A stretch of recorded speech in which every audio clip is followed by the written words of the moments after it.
ಪ್ರಕೃತಿ ಮುಂದೆ ಯಾರೂ ದೊಡ್ಡವರಲ್ಲ, ಪ್ರಕೃತಿನೇ ದೊಡ್ಡದು ಅಂತ ಆಗಾಗ ತೋರಿಸ್ತಾ ಇರುತ್ತೆ.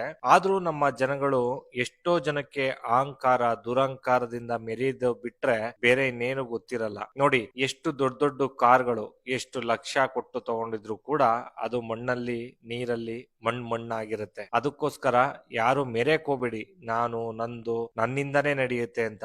ಎಲ್ಲ ದೇವರಿಂದ ನಡೆಯುವಂಥದ್ದು, ಪಂಚಭೂತಗಳಿಂದ ನಡೆಯುವಂಥದ್ದು. ಪ್ರಕೃತಿ ವಿಕೋಪ ಆಯ್ತು ಅಂತ ಅಂದ್ರೆ ನಿಮ್ಮ ಯಾವ ಈಗೋಗಳು ಅಹಂಕಾರಗಳು ದುರಹಂಕಾರಗಳು ಯಾವುದೂ ನಡೆಯೋದಿಲ್ಲ. ಜನಸಾಮಾನ್ಯರಲ್ಲಿ ಕೇಳ್ಕೊಳ್ಳೋದಿಷ್ಟೇ, ಎಲ್ಲಾರು ಒಂದೇ ತರ ಇರಿ. ಒಂದೇ ತರ ಇರಕ್ಕಾಗಿಲ್ಲ ಅಂತ ಅಂದ್ರೆ ನಿಮ್ಮಷ್ಟಕ್ ನೀವಿರಿ, ಬೇರೆಯವ್ರ ಮನ್ಸನ್ನ ನೋಯ್ಸಕೋಬೇಡಿ. ನನ್ನ ಹತ್ರ ಅದಿದೆ ಇದಿದೆ, ನಾನು 10 ಲಕ್ಷ ಕಾರ್ ತಗೊಂಡಿನಿ 20 ಲಕ್ಷ ಕಾರ್ ತಗೊಂಡಿನಿ. ಇಲ್ಲಿ ಪ್ರಕೃತಿ ಒಂದು ಸಲ ವಿಕೋಪ ತೋರಿಸ್ತು ಅಂತಂದ್ರೆ ದುಡ್ಡಿರೋನು ಒಂದೇ, ದುಡ್ಡಿಲ್ದೆ ಇರೋನು ಒಂದೇ.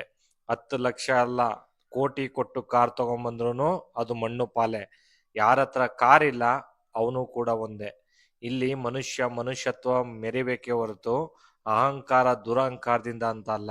ಎಲ್ಲಾ ಕೊಡೋದು ದೇವ್ರೆ, ಯಾರು ಯಾರಿಂದ ಪಡ್ಕೊಳ್ಳೋ ಅಂತದಲ್ಲ. ನಿಮ್ಮ ನಿಮ್ಮ ಹಣೆ ಬರಕ್ಕೆ ತಕ್ಕಂತೆ ಜನ್ಮದಲ್ಲಿ ನೀವೇನು ಕರ್ಮ ಪಾಪಗಳನ್ನ ಮಾಡಿರ್ತೀರಾ ಅದರ ಅನುಸಾರವಾಗಿ ಈ ಜನ್ಮದ ರೂಪಿಣೆ ಆಗಿರುತ್ತೆ. ಅದನ್ನ ಹೊರತುಪಡಿಸಿ ನೀವು ನಿಮ್ಮ ಕೈಯಿಂದ ಮಾಡಿಕೊಂಡಂತ ಜೀವನವಲ್ಲ ಇದು. ಇದು ಎಲ್ಲ ದೇವರ